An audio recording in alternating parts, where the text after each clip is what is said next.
Fashion hunting. Title Update 2 changes nothing. It is the end game, and it just got endgamier. Take what I'm wearing. Do you like it? I bet you do. The latest in risen Chameleos clothing. Don't believe me? Let me take off my helmet. God, I look good. How interesting. This man is insane. Oh yes, ladies and gentlemen, fashion hunters all, welcome back for our Title Update 2 edition, filled with fantastic fun new sets that make you go, oh, that's cool, that's so cool. Much like our first honorable mention today from a Mr. Solwyn.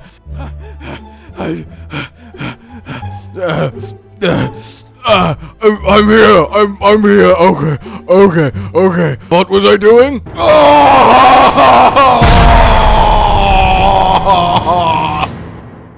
This is magnificent. Yes, it is. Oh, it is a veteran hunter, also known as Your Dad the Hunter. A outfit that is undeniably fantastic, well put together, complimentary both in form and color, but also distinctly, let's be honest, silly in the best way. The hunting horn caps it off, and it just is absolutely, it's just joy. It is joy in fashion form, and it's displayed in a most masterful way.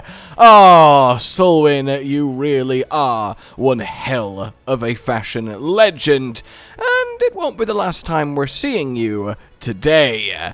But yes, ladies and gentlemen, then, I hope you are settled in and ready now that you've had that first little taster course, and you can submit your own fashion sets down below at the link in the description. Without further ado, let's continue on this beautiful match with another honorable mention. A berserker adorned with flaming Espinas weaponry, and it's a really nice yet simple combination set by our Cracktor. It just works, right? It's not going to blow you away, but it's incredibly solid, and I think hunting like that just has to feel powerful.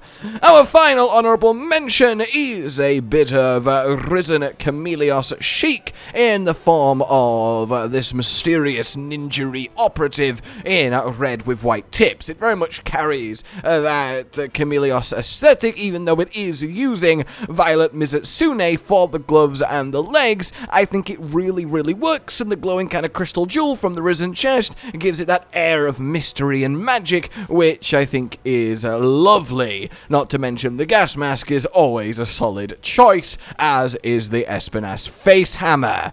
Alright, you know what it's time for. Cosplay of the week!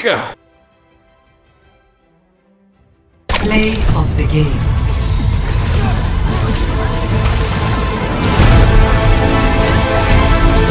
Yes, in honor of Overwatch 2, no matter what your feelings on it, which I imagine, like mine, will be certainly mixed, but I loved Overwatch back in the day. This channel went for a huge period of it, and it's always been a fun game. I've not looked at it or kept up with it in literally years, but that doesn't stop me from appreciating this attempt at full cyborg Genji. Yes, indeed. Look, it's a case of you've done the best you can with what's in Monster Hunter, and I can kinda see where you're going here, but obviously, I appreciate the effort. I very much do from Lord Dugain here, and I will admit the green glowing longsword is quite perfect, and watching it slice down monsters, imagining it as actually Genji, is very satisfying indeed. So certainly an amusing choice, and rather thematic as it stands at the moment.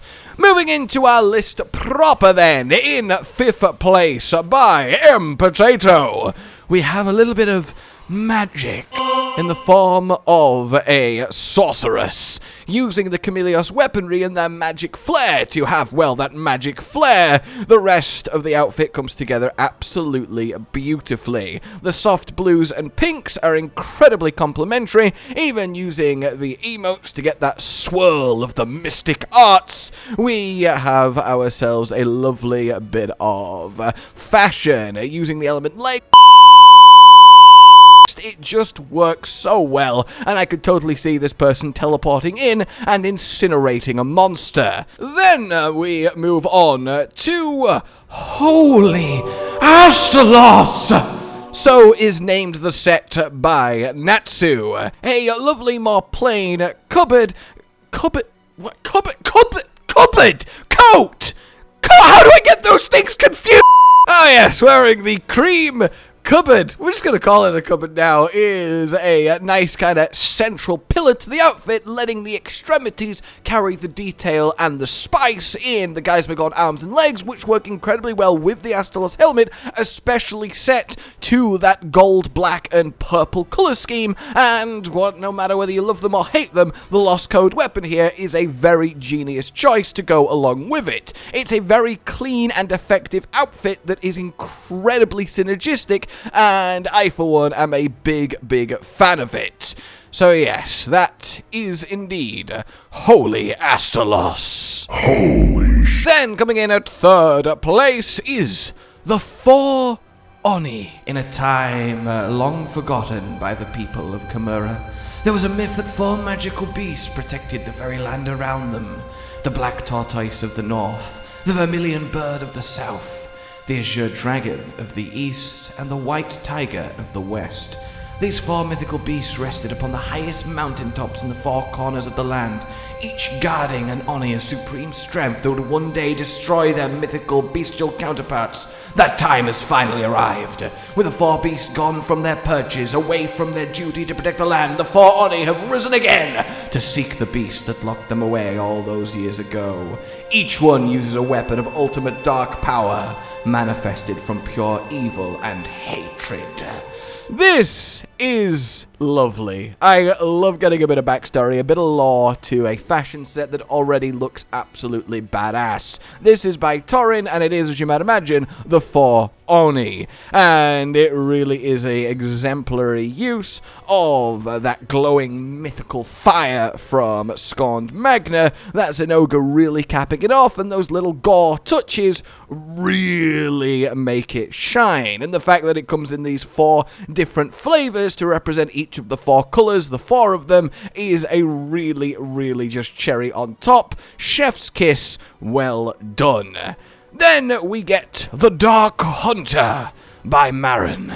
This one is the picture of perfect simplicity. There's nothing crazy, no cosmic colors going on. There's no huge form or bulky weaponry. It is just a absolutely spot-on selection of 5 armors to give this tightly strapped, leather, mysterious hunter that gets on with his job and doesn't ask questions twice. It really does speak to a very well thought out set, because to pull off simple this well is actually surprisingly complicated. So yeah, this is one of those that I look at it, I'm like, oh, it's just a black leather outfit, but God, it's so well done, I can't ignore it.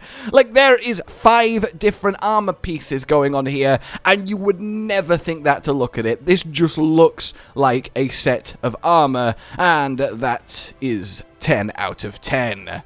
Our number 1 spot then today is the Royal Lion by Sulwin. And this one is a take your pick, choose your flavor.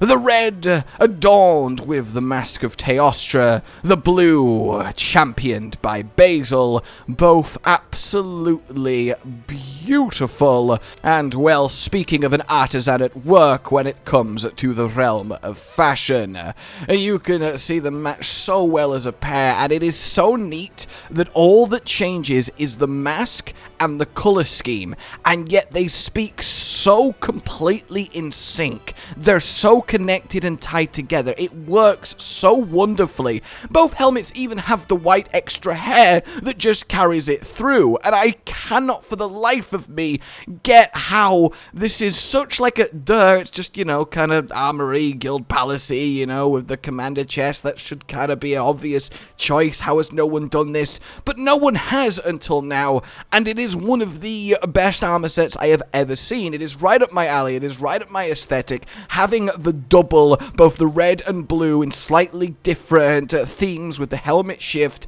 have this pair opposite and yet together. It just works for me on a fundamental level, and I am seriously impressed by this set. Again, it is one of those submissions that looks like it could just be a complete set that is supposed to go together, that Capcom have designed, and yet is full of different monsters, equipment, and I absolutely adore it. Not to mention, once again, this presentation is, I mean, you can't, like, come on! You put this in your submission, you're probably gonna get chosen! I mean, like, what, I could just do a best moment clip show with this, never mind a fashion show, my god, man!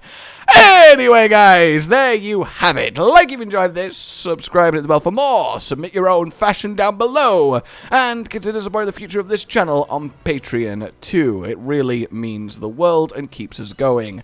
Thank you. Until we meet again then, a goodbye. Josh, Cotton, and Hollow with the videos, dropping the humor like a hammer on your tippy toes, bringing entertainment on a daily arrangement to take our insanity and turn it into entertainment. Yes, I said entertainment twice, to reiterate that it is nice to look into your faces on a mostly daily basis when you let us in your homes to make the whole world a stage. Goodbye.